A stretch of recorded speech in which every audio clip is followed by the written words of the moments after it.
Otis and the Puppy, written by Loren Long.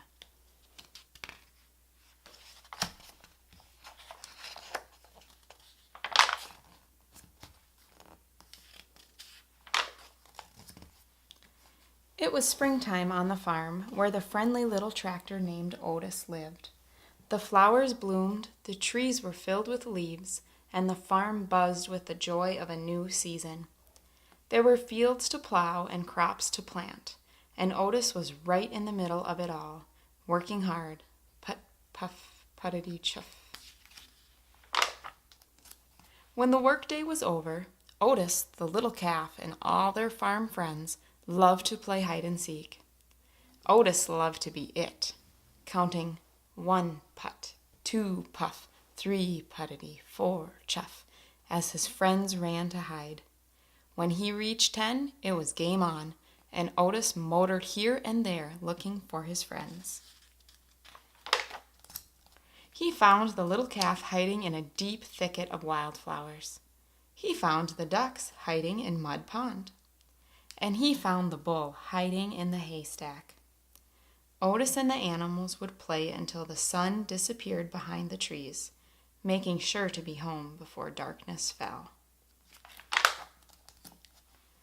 One evening, the farmer gathered everyone up in front of the barn and gently placed a burlap sack on the ground. The sack began to wobble, tumble, and roll. It sat up, stretched to the sky, and went arr, arr, arf. What could be in there? Then out popped a little head. A puppy!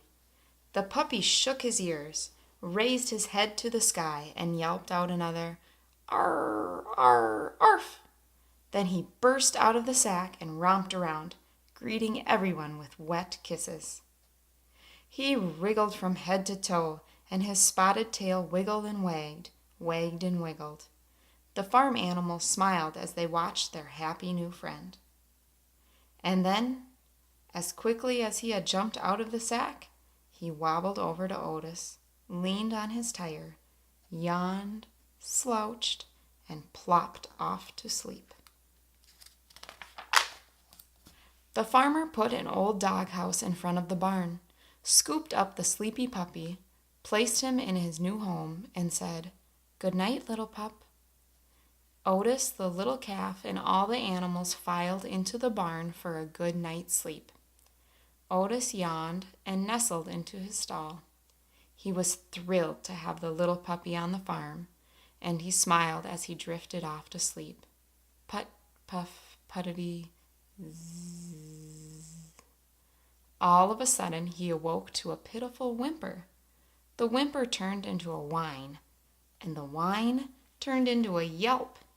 It was the puppy. It was dark as midnight. Otis took a deep breath, clicked on his headlights, and putted out to the doghouse, where he found the puppy trembling with fear. He was afraid of the dark. With a chuff, Otis invited him into the barn, where the puppy curled up and fell fast asleep. From that night on, the puppy would slink from his doghouse into the barn with Otis, where he felt safe. And after a day of working on the farm, the two friends would play hide and seek with the others. One day, while it was Otis's turn to be it, he sat counting to 10 while the others hid. 1 putt, 2 puff, 3 puttity, 4 chuff. But the puppy had something else on his mind. Otis finished counting, peeled out, and motored here and there, putt, puff, puttity, chuff, swerving and darting and skidding as fast as he could to find his friends. He found the little calf hiding behind the old apple tree, and the ducks hiding in a scraggly growth of honeysuckle. And he found the massive bull trying his best to hide behind a lone dandelion. But where was the puppy? Otis and the animals searched high and low. Even the farmer came to help. But they couldn't find the puppy anywhere. Finally, the farmer stopped the search. "It's getting dark," he said. "Let's continue the search in the morning light." By the time they reached the barn, it was already quite late, and all the animals went right back to bed. Yet Otis couldn't sleep. His heart ached deep inside his engine. He knew how scared of the dark his new friend was, and he was worried that the puppy had wandered into the forest. He putted over to the barn door, looked out into the night, and sighed. Like the little puppy, Otis, too, was afraid of the dark, but he knew what he had to do.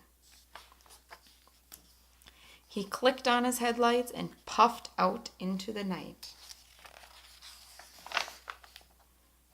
Just inside the forest, Otis stopped dead in his tracks. The sounds of the night crackled, thumped, and croaked all around him. His heart pounded and he shook like a leaf. Every part of him wanted to turn and run back to the farm. Yet he knew his friend needed him. So he closed his eyes and began to count. 1 putt, 2 puff, 3 puttity, 4 chuff. By the time he got to 5, Otis felt a lot calmer. When he hit 10, it was game on.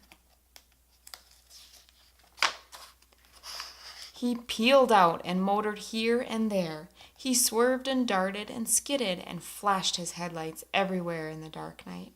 He circled and crisscrossed the forest, making sure to see every possible place a puppy could hide. Finally, his light shined across an old, hollow log with a little spotted tail poking out of one end.